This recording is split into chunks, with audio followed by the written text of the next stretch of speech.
Ikaze ndabasuhuje ndabaramukije mbifurije kugubwa neza muri kino gitondo mwebwe twakomeje kubana muri bino biganiro muri zino nkuru twandika ubundi tukazinyuza kuri no muyoboro mugari wa YouTube channel witwa MK and Kamariza. Nimba utarakanda subscribe ndakwibukije banza ukande subscribe kugira ngo ino nkuru uzajye uyikurikirana ku buryo bukoroheye utazajya ujya kwivumba handi.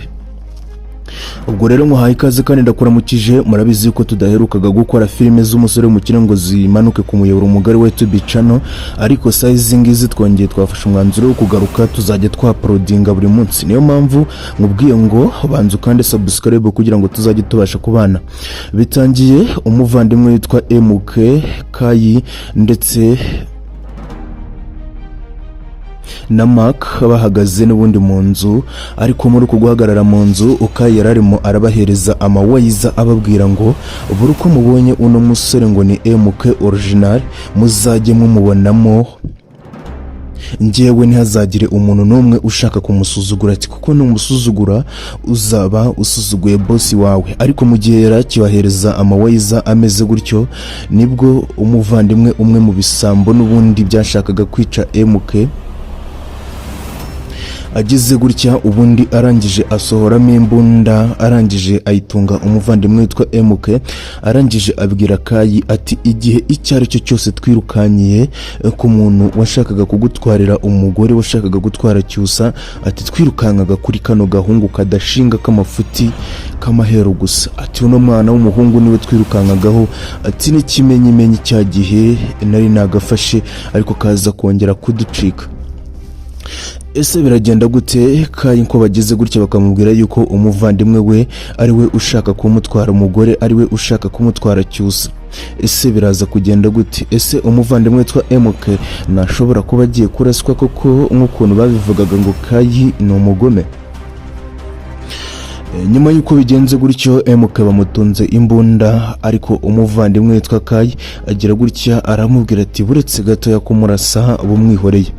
Nibwo nyuma bahise baza gusubizamo cya gice kigeze kunyaruka kigatambuka haruguru muri filime zarangiye, arangije arongera asubiza ibihe inyuma aramubwira ati impamvu ambazaga kwa kundi ngo nitwapfa umugore no kuba ruzi yuko uneretera umugore. MK agira gutya arangije aramubwira ati yego rwose niyo mpamvu nago ugiye kure y'ukuri. Kayi arangije aramubwira ati ibyo narabyemeye yuko tutapfa umukobwa, atari ko kuri Cyusa rwose ntabwo twahonokana, uramenye rero niyo mpamvu size ngizi ugiye gufata inshingano kandi ugafata umwanzuro wa kigabo, byanarimba ukaba wakwicwa nkaba nakunyuzamo isasu, ati kuko kuri Cyusa rwose ntabwo bishoboka. Nibwo n'ubundi Kayi agize gutya abaza umuvandimwe witwa MK original ati se ubundi umugore wanjye ari we Cyusa mumaranye igihe kingana iki? Umuvandimwe witwa MK agize gutya arangije aramubwira ngo utu mafsi, ubwo ashatse kumubwira ngo bamaranye amezi 2. Izo ni za ndimi zateye. Umuvandimwe witwa Kayi arangije aramubwira ati mumaranye amezi 2 gusa, ati nyamara njyewe tumaranye imyaka 2. Ati reka nkubwire gukundana na Cyusa byaramvunye, ari mama warabizi, ari papa warabizi, ndetse turenda no gukora ubukwe, ati ahubwo njyewe ngiye guhita nkuhereza itegeko rikomeye cyane, mu minota itarenze 2 ndashaka ko tujyana kwa Cyusa ubundi tukajya kubasura nkagira ikintu mbabwira, ariko tukajyana turi kumwe. Umuvandimwe witwa Kayi ahise agira gutya ahita asiga MK asigaye ahagaze ari kubitekerezaho. Ese MK murabona ari buze gufata umwanzuro wo kujya kwa Cyusa ubundi akajyana na Kayi bakajya kuganira. Ese ubundi no kubera iki Kayi amubwiye yuko bagomba kujyana ku muvandimwe witwa Idirisa iwabo wa Cyusa ubundi bakajya kuganira?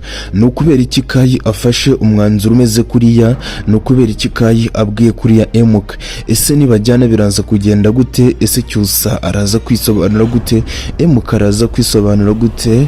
Kayi araza kubabaza iki? Mwibuke gukanda subscribe mwebwe mugeze kuri no muyoboro mugari wa YouTube channel bwa mbere kugira ngo tuzajye tubasha kubana. Reka nze dukomeze n'inkuru zacu twabateguriye.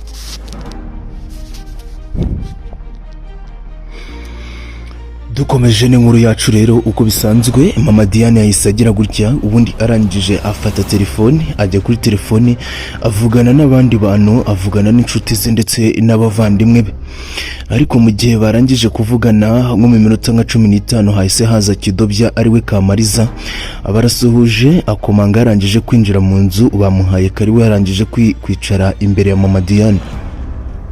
Mama Diane umuntu bavuganaga kuri telefone yahise amubwira ati sori gato uretse gato mbanze mvugane n'umuntu hano nyuma yuko mvugana n'umuntu hano ndaza kongera nkompose nimero yawe ubundi nyinyuzemo twongere tuganire n'ubundi nk'ubusanzwe kuko ikiganiro twari tukigeze kuri. Kamariza yaje atarwiyambitse azavuga amagambo adahwitse ategeranye aho yaje avuga ati ninjye witwa Kamariza ninjye wahaje ubushize hano ubundi mama Diane arangije aramubwira ati ndakwibuka cyane yuko ari wowe wahaje ukaza ubaza ibintu biterekeranye ukaza ubaza Cyusa umbeze yuko muziranye ati ariko Cyusa yambwiye yuko mutaziranye. Kamariza yahise amusubiza n'umutima mwiza aramubwira ati size ngizi ntabwo Cyusa tuziranye cyane ati ariko niwe ugomba gutabara ubuzima bw'undi mwana ati kuko yarangije yafashe umwana amushyira mu rukundo ariko ameze nkaho yamushyize mu kangaratete ati ubu ngubu tuvuga n'umugabo we Kayi arenda kwica uwo mwana w'umuhungu ubwo mwana w'umuhungu yavugaga MK original haruguru gatoya nimureke nongere nsubiremo kano kantu. Kamariza nibwo yaje arangije abwira mama Diane ati Cyusa ari hehe ngo atabara umuvandimwe witwa MK ko amerewe nabi cyane ati kandi Cyusa ari we wakamutabaye. Nibwo mama Diane yagize gutya arangije aramubwira ati se aramutabara uriya muvandimwe ko atari polisi ngo abashinzwe ibintu byo gutabara abantu bite byawe araza kumutabara gute ese aramutabara ni muntu ki ko atari umupolisi.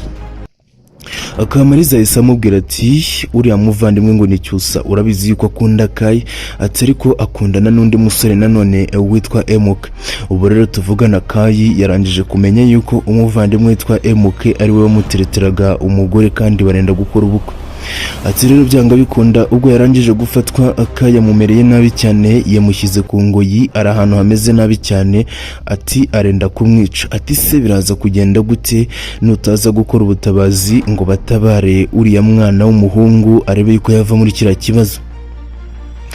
Akimubwira gutyo umuvandimwe witwa mama Diane yagize gutya aramubwira ati naza ndamubwira ati haguruka witahire. Nibwo umuvandimwe witwa Kamariza yahise ahaguruka n'umujinya mwinshi asunika intebe arangije asohoka mu cyumba aragenda. Hahise hakurikiraho umuvandimwe witwa Saidi Haka ndetse na Mike. Ubwo Haka yabanje kwicarana na Saidi n'ubundi uko bisanzwe ariko kumva yuko Haka adafite gahunda yo kuzayoborwa n'ura muvandimwe ngo ni MK.